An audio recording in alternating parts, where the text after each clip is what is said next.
নমস্কাৰ সকলোকে স্বাগতম জনাইছো আসাম কেৰিয়াৰ পইণ্ট ইউটিউব চেনেলটোলৈ আমি সকলোৱে প্ৰস্তুতি কৰি আছো এছএছচি জিডি আৰু আজি অন্য এটা সেশন লৈ আপোনালোকৰ মাজলৈ আহিছো গতিকে হকচোন আমাৰ এই সেশনটো আৰম্ভ কৰো আমাৰ প্ৰথম কোৱেশ্চনটো দিছে who has been appointed as the new chief of the research and analysis wing RAW অৰ্থাৎ ৰৰ নতুন প্ৰধান হিচাপে কাক নিযুক্ত কৰা হৈছে আমাৰ অপচন আছে ৰামেশ্বৰ নাথ কাউ ৰবি সিনহা পৰাগ জৈন আৰু দিছে যে ওপৰৰ এটাও নহয় কি হ'ব পাৰে ৰৰ চিফ কোন বৰ্তমান সুধিছে কি হ'ব আমাৰ শুদ্ধ উত্তৰটো হ'ব পৰাগ জৈন আৰু তেখেতক কি বুলি কোৱা হয় জানেনে তেখেতক কোৱা হয় কি বুলি কোৱা হয় বাৰু তেখেতক কি বুলি কোৱা হয় তেখেতক কোৱা হয় মাইণ্ড বিহাইণ্ড অপাৰেশ্যন কি আছিলে অপাৰেশ্যন সিন্দুৰ ঠিক আছে আৰু তেখেতৰ পৰাগ জৈনৰ পূৰ্বত কোন আছিলে জানেনে পৰাগ জৈনৰ পূৰ্বত আছিলে ৰবি সিনহা আৰু একেবাৰে যদি উঠে ফাৰ্ষ্ট চিফ অফ ৰ তেতিয়া কোন হ'ব জানেনে তেতিয়া হ'ব আমাৰ ৰামেশ্বৰ নাথ কাউ ঠিক আছে এতিয়া আমি আহিছো আমাৰ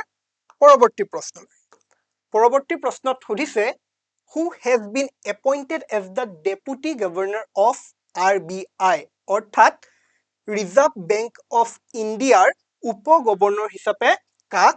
নিযুক্ত কৰা হৈছে আমাৰ ইয়াত অপচন দিছে ডক্টৰ পুনম গুপ্তা শ্ৰী শিৰিষ চন্দ্ৰ মুৰ্মু অপচন চিত কৈছে both A and B আৰু অপচন ডিত কৈছে none of the above এটা কি হ'ব পাৰে বাৰু আমাক কি সুধিছে চাব লাগিব সুধিছে আমাক RBI উপ গভৰ্ণৰ ঠিক আছে ডেপুটি গভৰ্ণৰ অফ RBI এতিয়া আমাৰ শুদ্ধ উত্তৰটো কি হ'ব জানেনে আমাৰ শুদ্ধ উত্তৰটো হ'ব আমাৰ অপচন সি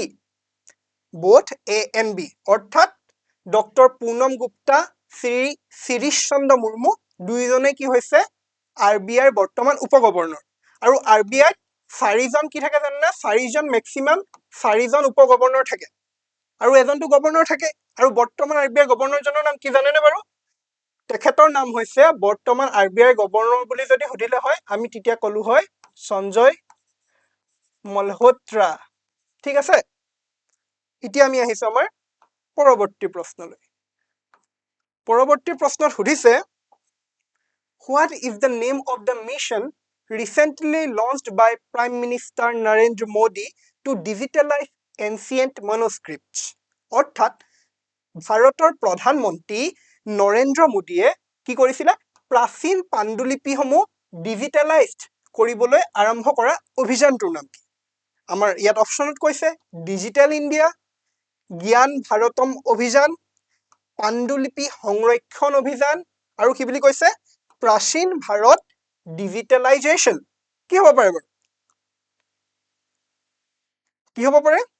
আমাৰ শুদ্ধ উত্তৰটো হ'ব অপচন বি জ্ঞান ভাৰতম মিছন আৰু এই জ্ঞান ভাৰতম মিছনৰ বাবে 482.85 কৰোৰ টকা কি কৰিছিলে গম পায়নে এলোকেট কৰিছিলে 2024 পৰা 2031 লৈকে ইমান কৰোৰ টকা কি কৰিছিলে এলোকেট কৰিছিলে আৰু টাৰ্গেট লৈছিলে 1 কৰোৰ মনুস্ক্ৰিপ্ট কি কৰা ডিজিটেলাইজেশ্যন কৰা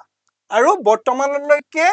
more than 7.5 লাখ মনুস্ক্ৰিপ্টস কি কৰা হৈছে গম পায়নে ডিজিটেলাইজড কৰা হৈছে ঠিক আছে আমি এতিয়া আহিছো আমাৰ পৰৱৰ্তী প্ৰশ্নত সুধিছে how many people have been given Padma awards in the year 2026 2026 বৰ্ষত কিমান জনলৈ পদ্ম বঁটা আগবঢ়োৱা হৈছে এটা পদ্ম বঁটা বুলি কওঁতে আমাৰ ইয়াত কি পৰিব জানেনে পদ্ম বিভূষণ পদ্মভূষণ আৰু পদ্মশ্ৰী এই তিনটা বঁটাই পৰিব আৰু টোটেল এই তিনটাৰ ভিতৰত কিমান পঠাইছে বুলি আমাক সুধিছে আমাৰ অপচন আছে 100 131 150 আৰু 200 কি হ'ব বাৰু কি হ'ব কমেন্টত জনাওক কি হ'ব পাৰে A B C D কি হ'ব আমাৰ শুদ্ধ উত্তৰটো হ'ব অপচন বি 131 ঠিক আছে আৰু তাৰে পাঁচটা কি আছিলে জানেনে পাঁচটা আছিলে পদ্ম বিভূষণ 13টা আছিলে পদ্মভূষণ আৰু 113টা আছিলে কি আছিলে বাৰু আৰু কি বাকি থাকিলে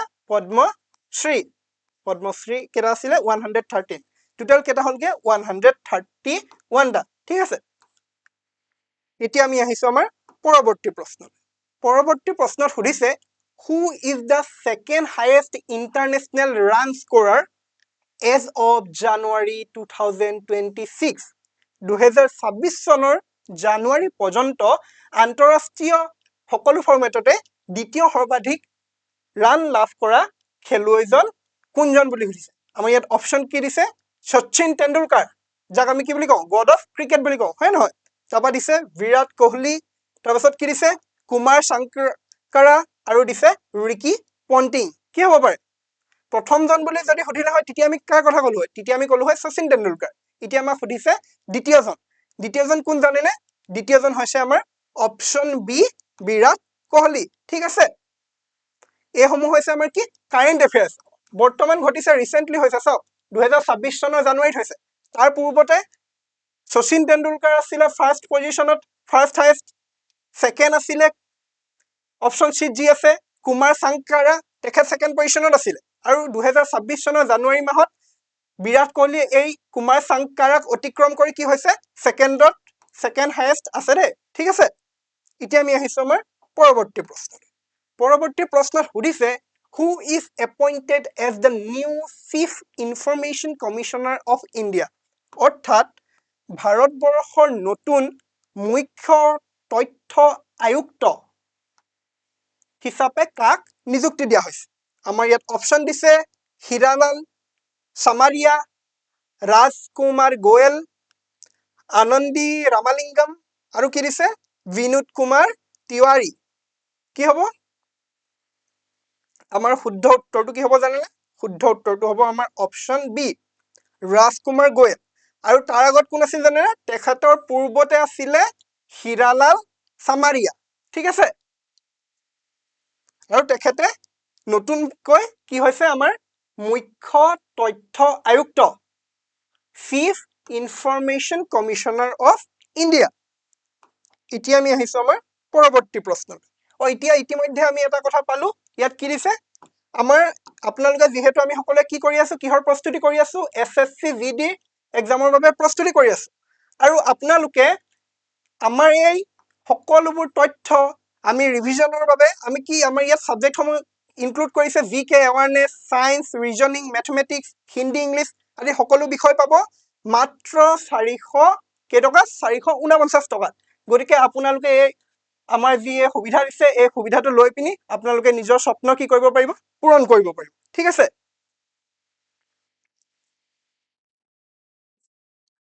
আৰু এটা কথা আপোনালোকক জনাবলৈ পাম যে সুখী হ'ম যে আমি এটা নতুনকৈ কোৰ্স মুকলি কৰিছো আৰু এইটো আমি কাৰ বাবে মুকলি কৰিছো জিএনএম নাৰ্ছিঙৰ যিসকল প্ৰত্যাশী আছে তেওঁলোকৰ বাবে আপোনালোকে যদি এই কোৰ্সটো ল'বলৈ বিচাৰে আমাৰ এই তলত উল্লেখিত ফোন নম্বৰ দুটাত যোগাযোগ কৰিব আৰু আমাৰ ইয়াত জিএনএম নাৰ্ছিঙত প্ৰয়োজন হোৱা সকলোবোৰ বিষয় ইয়াত অন্তৰ্ভুক্ত আছে কি আছে আমাৰ ইয়াত ইংলিছ আছে মেথমেটিক্স আছে আৰু কি আছে সায়েন্স অন্তৰ্ভুক্ত হৈ আছে ঠিক আছে ইয়াত আপোনালোকে কি সুবিধা পাব ইয়াত দিয়া আছে আমাৰ লাইভ ক্লাसेस পাব ৰেকৰ্ডেড ক্লাसेस কমপ্লিট সিলেবাস থাকিব মক টেষ্ট পিডিএফ ফাইলছ আৰু ই-বুকস এতিয়া আমি আহিছো আমাৰ পৰৱৰ্তী প্ৰশ্নত দিছে when is national women's day in India celebrated অৰ্থাৎ ভাৰতত ৰাষ্ট্ৰীয় নাৰী দিৱস কেতিয়া পালন কৰা হয় আমাৰ ইয়াত অপচন দিছে মাৰ্চ 8 আগষ্ট 15 মে 1 আৰু ফেব্ৰুৱাৰী কিমান দিছে ফেব্ৰুৱাৰী 13 কি হ'ব পাৰে এতিয়া মাৰ্চ 8 বুলি ক'লে আমি কি জানো নে আমি জানো যে ইন্টাৰনেশ্যনেল ওমেন্স ডে হয় নে নহয় আগষ্ট 15 টো কি আমি সকলোৱে জানো ইন্ডিপেন্ডেন্স ডে হয় নে নহয় মে 1 ত কি লেবাৰ ডে গতিকে আমাৰ ৰাষ্ট্ৰীয় নাৰী দিৱস আমাক যদি সুধিলে হয় আন্তঃৰাষ্ট্ৰীয় নাৰী দিৱস তেতিয়া হলতেন আমাৰ মাৰ্চ 8 কিন্তু এতিয়া আমাক কি সুধিছে ৰাষ্ট্ৰীয় নাৰী দিৱসৰ কথা সুধিছে গতিকে আমাৰ শুদ্ধ উত্তৰটো কি হ'ব ফেব্ৰুৱাৰী 13 আৰু এইটো কাৰ জন্মদিনৰ দিনা পালন কৰা হয় জানেনে সৰোজিনী নাইডু যাক কোৱা হয় নাইটিংগেল অফ ইণ্ডিয়া বুলি ঠিক আছে এতিয়া আমি আহিছো আমাৰ পৰৱৰ্তী প্ৰশ্নলৈ পৰৱৰ্তী প্ৰশ্নত কৈছে which state produced the highest wool in India according to the basic animal husbandry statistics 2024-25 অৰ্থাৎ BAHS ৰ 2024-2025 ৰ তথ্য অনুসৰি ভাৰতত সৰ্বাধিক কি বুলি দিছে উল উৎপাদন কৰা ৰাজ্য কোনখন এতিয়া আমাৰ ইয়াত অপচন আছে কি ৰাজস্থান জম্মু আৰু কাশ্মীৰ কৰ্ণাটক আৰু তেলেংগানা এটা কি হ'ব পাৰে শুদ্ধ উত্তৰ আৰু এটা কথা জানিব লাগিব আমি কি ভাৰত উল আমি কৰ পৰা পাওঁ বাৰু আমি ভেড়াৰ পৰা পাওঁ হয় নে নহয় সাধাৰণতে গতিকে শিপ যি পপুলেশ্যনৰ ক্ষেত্ৰত যদি আমি চাওঁ ভাৰত ৱৰ্ল্ডত কিমান পজিশ্যনত আছে জানেনে ৱৰ্ল্ডৰ ছেকেণ্ড পজিশ্যনত আছে ভাৰত আৰু এই উল উৎপাদনৰ ক্ষেত্ৰত ভাৰত আছে ৱৰ্ল্ডৰ ভিতৰত 9th পজিশ্যনত ঠিক আছে আৰু ভাৰতৰ সৰ্বাধিক উল উৎপাদন কৰা ৰাজ্যখন কি হ'ব জানেনে শুদ্ধ উত্তৰটো হ'ব আমাৰ ৰাজস্থান আৰু ভাৰতৰ মুঠ উলৰ 74.85% উল ক'ত প্ৰডিউচ কৰা হয় গম পায়নে ৰাজস্থানত ঠিক আছে এতিয়া আমি আহিছো আমাৰ পৰৱৰ্তী প্ৰশ্নলৈ পৰৱৰ্তী প্ৰশ্নত সুধিছে which country was conferred the country of the year by Biofec 2026 এতিয়া আমাৰ এটা প্ৰশ্ন হ'ব পাৰে যে বায়োফেক মানেনো কি হয় নে নহয় প্ৰশ্ন হ'ব পাৰে নে এইটো কি জানেনে এইটো হৈছে ৱৰ্ল্ড লাৰ্জেষ্ট অৰ্গেনিক প্ৰডিউচাৰৰ বাবে যি এখন কি থাকে ফেয়াৰ অৰ্থাৎ এখন বাণিজ্যিক মেলা জৈৱিক সামগ্ৰী পোৱা এখন বাণিজ্যিক মেলা বিশ্বৰ ভিতৰত ঠিক আছে আৰু এইখন আমাৰ এই ৰিসেন্টলি চলি আছে কেতিয়া চলি আছে গম পাইনে এইখন চলি আছে 10 ফেব্ৰুৱাৰী টু 13 ফেব্ৰুৱাৰী 2026 আৰু ক'ত চলিছে জানেনে আমাক চলি আছে আমাৰ জাৰ্মানী এতিয়া আমাৰ প্ৰশ্নটো কি সুধিছে বাৰু প্ৰশ্নটো সুধিছে কাউন্ট্ৰি অফ দা ইয়াৰ বুলি এই বায়োফেক 2026 ত কোনখন ৰাষ্ট্ৰক এই উপাধিটো প্ৰদান কৰা হৈছে আমাৰ শুদ্ধ উত্তৰটো কি হ'ব জানেনে শুদ্ধ উত্তৰটো হ'ব আমাৰ অপচন বি অৰ্থাৎ ভাৰত হয় নে নহয় আৰু এটা কথা 2012 চনতো ভাৰতে কি পাইছিলে কাউন্ট্ৰি অফ দা ইয়াৰ টাইটেলটো পাইছিলে কোনে দিছিলে বায়োফেক 2026 সে এবাৰ দিছে আৰু সেই সময়ত আছিল কিমান সময়তে বায়োফেক 2012 ঠিক আছে এতিয়া আমি আহিছো আমাৰ পৰৱৰ্তী প্ৰশ্নলৈ পৰৱৰ্তী প্ৰশ্নত সুধিছে who is the current chief election commissioner of India ভাৰতৰ বৰ্তমানৰ মুখ্য নিৰ্বাচনী আয়ুক্ত কোন আমাৰ অপচন দিছে ৰাজীৱ কুমাৰ জ্ঞানেশ কুমাৰ সুখবীৰ সিং সাধু আৰু বিবেক যোশী এটা কি হ'ব পাৰে আমাৰ শুদ্ধ উত্তৰটো কি হ'ব জানেনে আমাৰ শুদ্ধ উত্তৰটো হ'ব জ্ঞানেশ কুমাৰ আৰু তেখেতৰ পূৰ্বে কোন আছিল আমাৰ ৰাজীৱ কুমাৰ আছিল আৰু এই অপচন সি আৰু ডি যোন দুটা দিছে এই দুটাৰো এটা কথা মই কৈ থওঁ আপোনালোকক সুখবীৰ সিং সন্ধু আৰু বিবেক যোশী কোন জানেনে এওঁলোক হৈছে ইলেকশন কমিশনাৰ্স ঠিক আছে ইলেকশন কমিশনাৰ্স মানে ভাৰতৰ যোনখন ইলেকশন কমিশন থাকে তাত এজন কি থাকে চিফ ইলেকশন কমিশনাৰ থাকে আৰু দুজন কি থাকে ইলেকশন কমিশনাৰ্স থাকে ঠিক আছে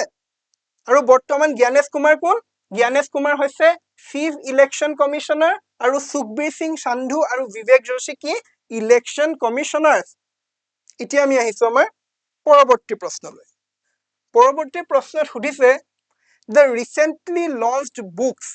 E Mati Katha Kahe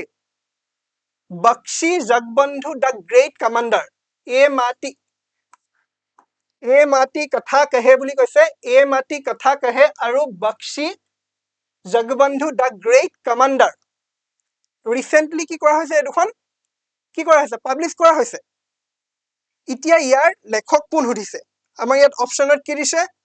Biswabhusan Harichandan Prafulla Kumar Patnaik সৌম্যৰঞ্জন Patnaik আৰু হৰিবাবু কাম্ভামপাতি এটা কি হ'ব পাৰে ৰিসেন্টলি পাবলিশ কৰা হৈছে এই দুখন গ্ৰন্থ আৰু ইয়াৰ শুদ্ধ উত্তৰটো কি হ'ব জানেনে এইটো হ'ব আমাৰ কি হ'ব বিশ্বভূষণ হৰিচন্দন আৰু তেখেত কোন আছিল জানেনে তেখেত পূৰ্বতে ছত্তীশগড়ৰ কি আছিলে গভৰ্ণৰ আছিলে ঠিক আছে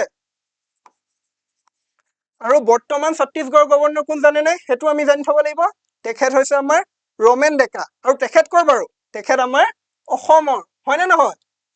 গতিকে আমি এটা কথা পঢ়োতে আৰু এটা কথা জানিব লাগিব হয় নহয় বাৰু এতিয়া আহিছো আমি নেক্সট কুৱেশ্যনলৈ নেক্সট কুৱেশ্যনটো কি বুলি কৈছে নেক্সট কুৱেশ্যনটো সুধিছে who was the first Indian woman to become the president of Indian National Congress হয় নে নহয় INC ভাৰতীয় জাতীয় কংগ্ৰেছৰ সভাপতি হোৱা প্ৰথম গৰাকী ভাৰতীয় মহিলা কোন আছিল আমাৰ অপচন আছে ইন্দিৰা গান্ধী সৰোজিনী নাইডু এনি বেসান্ত আৰু সুচেতা কৃপালিনী কি হ'ব পাৰে কি হ'ব বাৰু প্ৰশ্নটো আমি ভালকৈ লক্ষ্য কৰিব লাগিব ফাৰ্ষ্ট ইণ্ডিয়ান ওমেন বুলি কৈছে প্ৰথম গৰাকী ভাৰতীয় মহিলা যি ইণ্ডিয়ান নেশ্যনেল কংগ্ৰেছৰ কি হৈছিলে প্ৰেচিডেণ্ট হৈছিলে সভাপতি হৈছিলে কোন বাৰু আমাৰ শুদ্ধ উত্তৰটো কি হ'ব জানেনে শুদ্ধ উত্তৰটো হ'ব আমাৰ অপচন বি সৰোজিনী নাইডু কিন্তু যদিহে ক'লে হয় first woman to become the president of Indian National Congress তেতিয়া কিন্তু এনি বেসান্ত হ'লহেঁতেন কিন্তু এতিয়া আমাক ফাৰ্ষ্ট ইণ্ডিয়ান বুলি কৈছে গতিকে কি হ'ব সৰোজিনী নাইডু আৰু কেতিয়া গম পাইনে বাৰু 1925ত যি কানপুৰত সেশন হৈছিলে তাত তেখেত কি আছিলে প্ৰেচিডেণ্ট আছিলে আৰু এনি বেসান্ত ফাৰ্ষ্ট ওমেন বুলি যদি ক'লে হয় তেতিয়া হ'লহেঁতেন এনি বেসান্ত আৰু কেতিয়া আছিলে 1917ৰ কলকাতাৰ যি সেশন আছিলে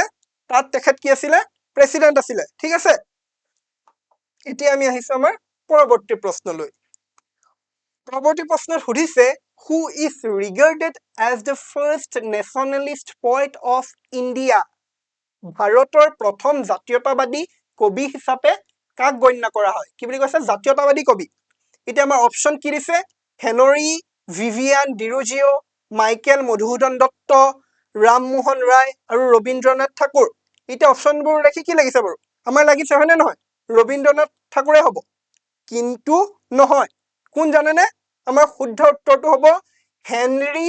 ভিভিয়ান ডিৰোজিঅ তেখেতৰ to India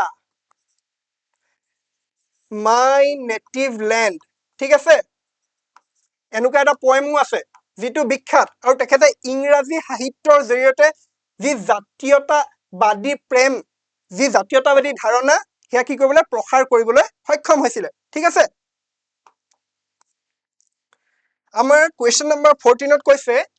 which one of the following travelers is not associated with the description of the glories of Vijayanagar kingdom অৰ্থাৎ তলৰ কোনজন পৰিবাৰ্যকে বিজয়নগৰ ৰাজ্যৰ কি গৌৰৱ বৰ্ণনাৰ লগত জড়িত কি বুলি কৈছে আৰু নহয় বুলি কৈছে হয় বুলি কোনজনে বিজয়নগৰৰ গৌৰৱ বৰ্ণনা কৰিছিল সোধা নাই জড়িত নহয় বুলি কৈছে আমাৰ ইয়াত অপচনত কৈছে আব্দুল ৰাজাক ডমিংগ পেছ ইবন বটুতা আৰু নুনিছ ঠিক আছে এই আটাইকেইজনে কিন্তু বিজয়নগৰৰ সাইডেদি বা দক্ষিণ ভাৰতৰ সাইডেদি যাত্ৰা কৰিছিল কিন্তু এজনে কি কৰা নাছিলে গৌৰৱ বৰ্ণনা কৰা নাছিলে কাৰণ তেখেতৰ লক্ষ্য বেলেগ আছিলে হয় নহয় বাৰু এতিয়া যদি আমি চাওঁ আব্দুল ৰাজাক তেখেতে বিজয়নগৰ ৰাজ্যৰ গৌৰৱ বৰ্ণনা কৰিছিল গতিকে তেখেত নহয় ডমিংগ পেছেও কৰিছিল কৰা নাছিলে কোনে জানেনে অপচন সি ইবন বটুতা কাৰণ তেখেতৰ লক্ষ্য কি আছিলে জানেনে বাৰু মোহাম্মদ বিন তুগলকৰ কি আছিলে বাৰু দিল্লীৰ বিষয়ে বৰ্ণনা কৰা তেখেতৰ লক্ষ্য আছিলে গতিকে তেখেতে বিজয়নগৰ ৰাজ্যৰ কথা বৰ্ণনা কৰা নাছিলে এতিয়া আমি আহিছো আমাৰ পৰৱৰ্তী প্ৰশ্নত সুধিছে who among the following Mughal emperor captured the 9th Guru of Sikhs and executed অৰ্থাৎ তলত দিয়া মোগল সম্ৰাট কেইজনৰ ভিতৰত কোনে সিসকলৰ নৱম গুৰুক ধৰি ফাঁচি দিছিল আমাৰ অপচনত কৈছে আকবৰ জাহাংগীৰ ঔৰংজেব আৰু কি বুলি কৈছে বাবৰ বুলি কৈছে কি হ'ব এ বি চি ডি কি হ'ব পাৰে কমেন্টত জনাওক কি হ'ব বাৰু শুদ্ধ উত্তৰটো কি হ'ব শুদ্ধ উত্তৰটো হ'ব অপচন সি ঔৰংজেব আৰু এতিয়া নৱম গুৰু কোন আছিল বাৰু শিখসকলৰ নৱম গুৰু কোন আছিল জানেনে গুৰু তেগ বাহাদুৰ ঠিক আছে এতিয়া আমি আহিছো আমাৰ পৰৱৰ্তী প্ৰশ্নলৈ পৰৱৰ্তী প্ৰশ্নত কৈছে who among the following Mughal kings had sent Raja Ram Mohan Roy as his envoy to London অৰ্থাৎ কোনজন মোগল সম্ৰাটে ৰাজা ৰাম মোহন ৰয়ক কি হিচাপে নিজৰ দূত হিচাপে কলৈ পঠিয়াইছিল লণ্ডনলৈ পঠিয়াইছিল আমাৰ ইয়াত অপচন কি দিছে আলমগীৰ দ্বিতীয় শাহ আলম দ্বিতীয় আকবৰ শাহ আৰু দ্বিতীয় বাহাদুৰ শাহ কি হ'ব আৰু কেতিয়া পঠাইছিল জানেনে মই এইটো কৈ দিলো 1830 ত পঠিয়াইছিলে কি হ'ব পাৰে বাৰু এইজনৰ ভিতৰত কি হ'ব এই চাৰিজনৰ ভিতৰত কি হ'ব শুদ্ধ উত্তৰটো কি হ'ব জানেনে শুদ্ধ উত্তৰটো হ'ব আকবৰ শাহ দ্বিতীয় কেতিয়াবা আমাৰ এনেকেও থাকে কিন্তু তেখেতৰ আকবৰ শাহ বুলি নাথাকি আকবৰ 2 বুলিও থাকে ঠিক আছে অকল আকবৰ বুলি ক'লে আমি গ্ৰেট মোগল এম্পায়াৰ দা আকবৰক বুজিম হয় নহয় আৰু আকবৰ 2 বুলি ক'লে কাক বুজিম আকবৰ শাহ দ্বিতীয় এতিয়া আমি আহিছো আমাৰ পৰৱৰ্তী প্ৰশ্নত কৈছে momentum for change climate neutral now is an initiative launched by whom অৰ্থাৎ এইটো যি momentum for change climate neutral now এইটো কাৰ দ্বাৰা গ্ৰহণ কৰা এটা পদক্ষেপ হয় নহয় অপচন এত কৈছে the intergovernmental panel on climate change the UNEP secretariat the UNFCCC secretariat আৰু কি বুলি কৈছে বিশ্ব বতৰ বিজ্ঞান সংস্থাৰ কথা কৈছে কি হ'ব পাৰে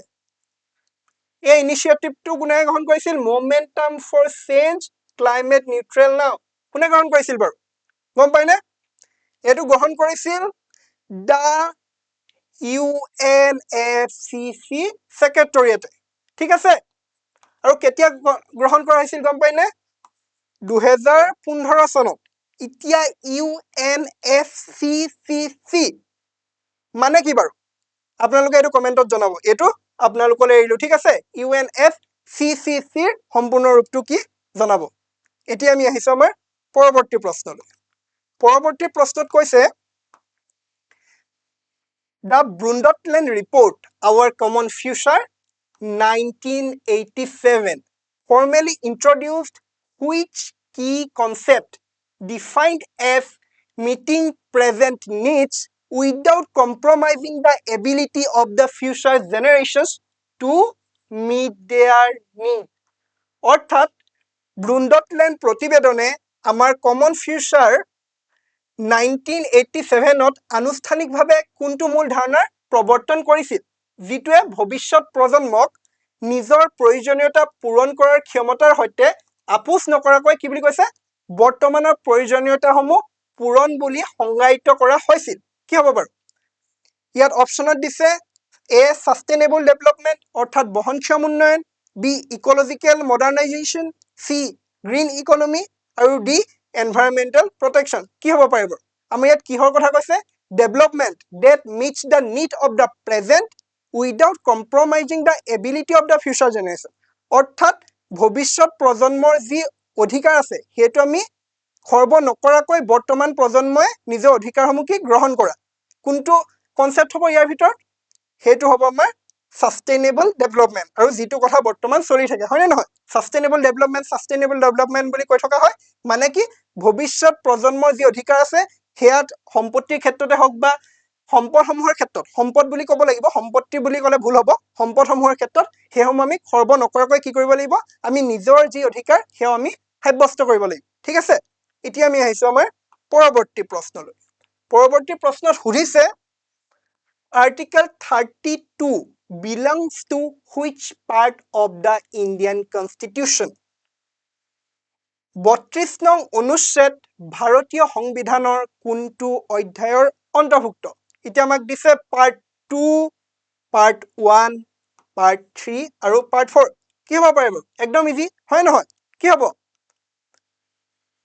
মই হিন্ট এটা দিছো, এইটো কিহৰ লগত জড়িত? বা 32 নং অনুচ্ছেদ যোনটো এইটো কিহৰ হয় জানানে? এইটো হৈছে ফাণ্ডামেণ্টেল ৰাইটছৰ। গতিকে fundamental rights enshrined in which part? হেতু আমাৰ হ'ব কি? Part 3 of the Indian Constitution. আৰু কিহৰ কথা কৈছে বাৰু এইটোৱে? আৰ্টিকল 32 কিহৰ কথা কৈছে জানানে? 32 নং অনুচ্ছেদে সাংবিধানিক প্ৰতিকাৰৰ যি অধিকাৰ তাৰ কথা কৈছে। অৰ্থাৎ আমাৰ যদি ফাণ্ডামেণ্টেল ৰাইটছ অৰ্থাৎ মৌলিক অধিকাৰসমূহ খৰ্ব হয় তেতিয়া আমি কি কোৰ্টৰ ওচৰলৈ গৈ আমাৰ এই অধিকাৰসমূহ খৰ্ব হৈছে বুলি আমি কি আবেদন কৰিব পাৰো বা ক'ব পাৰো হয় নহয়? এতিয়া আমি আহিছো আমাৰ আজিৰ সেশনৰ অন্তিমটো কুৱেশ্যনলৈ। অন্তিমটো কুৱেশ্যনত কি বুলি কৈছে বাৰু? কৈছে whose autobiography is I am Malala, the girl who stood up for education and was sued by the Taliban? এই গ্ৰন্থখন বা এইখন কাৰ আত্মজীৱনী? ইয়াত অপশ্যন দিছে ইউছুফজাই মালালা, এয়ন ৰেণ্ড, গ্ৰেটা থুনবাৰ্গ আৰু এংগেলা মাৰ্কেল। কি হ'ব পাৰে বাৰু? আৰু এটা কথা, যোন হয় তেখেতে নোবেল কি পাইছিলে? নোবেল পিচ প্ৰাইজ পাইছিলে। ঠিক আছে? আৰু কেতিয়া পাইছিলে জানেনে? 2014 চনত পাইছিলে। আৰু তেখেত হৈছে কোন জানা? তেখেত হৈছে মালালা ইউছুফজাই বা ইউছুফজাই মালালা। ঠিক আছে? আৰু তেখেতে দ্বৈতভাৱে পাইছিলে আৰু তেখেত আছিলে পাকিস্তানৰ। ঠিক আছে? তেখেত ক'ৰ আছিলে? পাকিস্তান। আৰু ভাৰতৰ এজনে পাইছিলে, তেখেত কোন বাৰু? কৈলাশ সত্যাৰ্থী। ঠিক আছে? কৈলাশ সত্যাৰ্থী বুলি কোৱা হয় যাক। ঠিক আছে? তেখেতলোকে দ্বৈতভাৱে কি পাইছিলে? নোবেল পিচ প্ৰাইজ পাইছিলে। কেতিয়া পাইছিলে? 2014 বৰ্ষত। গতিকে আজি আমি কি কৰিলো? কেইবাটাও কুৱেশ্যন আলোচনা কৰিলো যিকে মষ্ট ইম্পৰ্টেণ্ট, আৰু মেইনলি আমি কি আলোচনা কৰিলো বাৰু? 50তকৈ অধিক আমি কি কৰিলো? মানে 50%তকৈ অধিক আমি কাৰেণ্ট এফেয়াৰ্ছৰ বিষয়ে আলোচনা কৰিলো। গতিকে আজিলৈ ইমানে। আকৌ আমি পুনৰ এটা নতুন সেশনৰ সৈতে কিছুমান নতুন নতুন কনচেপ্ট ধাৰণা অৰ্থাৎ নতুন নতুন প্ৰশ্নৰ সৈতে আপোনালোকক লগ পাই থাকিম। ধন্যবাদ।